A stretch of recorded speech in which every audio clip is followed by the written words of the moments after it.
this was a desert environment where there were extremes of temperature depending upon the season. Very, very hot or very, very cold. It was not a vacation. And so we can certainly understand their grumpiness and their complaining. This story, however, is not about God punishing God's people. As St. Augustine said, that which is hidden in the Old Testament is revealed in the New Testament.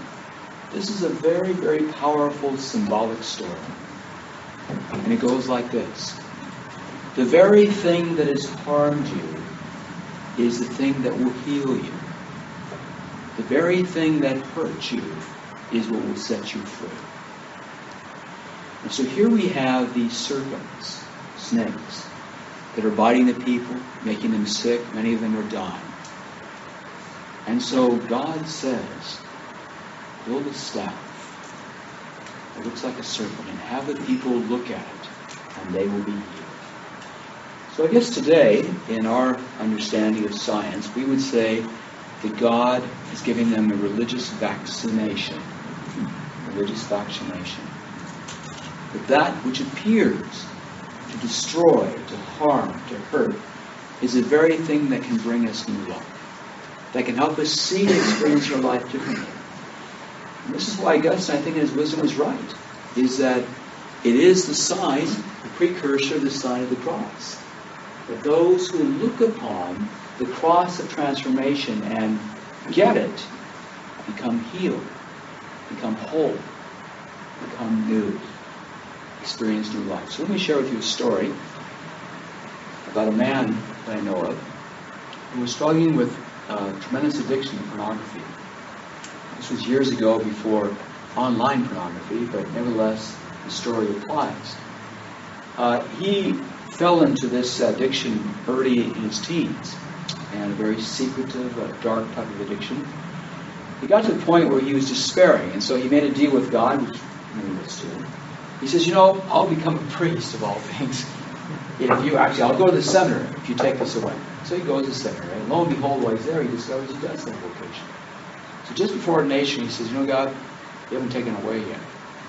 I will go through the ordination and take it away. Well, as these things go, he kind of gets taken up in the move towards ordination. He's ordained. And it seems to go away for a while. But it flares back up as any addiction does. And so he'd been a priest for several years. And one night, he literally gave up. He just said, I can't take this anymore. And he did something rather odd. He took his 5 favorite pictures and he lined them up of these naked individuals. And he said, God, I have no idea why these people have such power over me. There's something here. I'm not going to leave here until you take this away.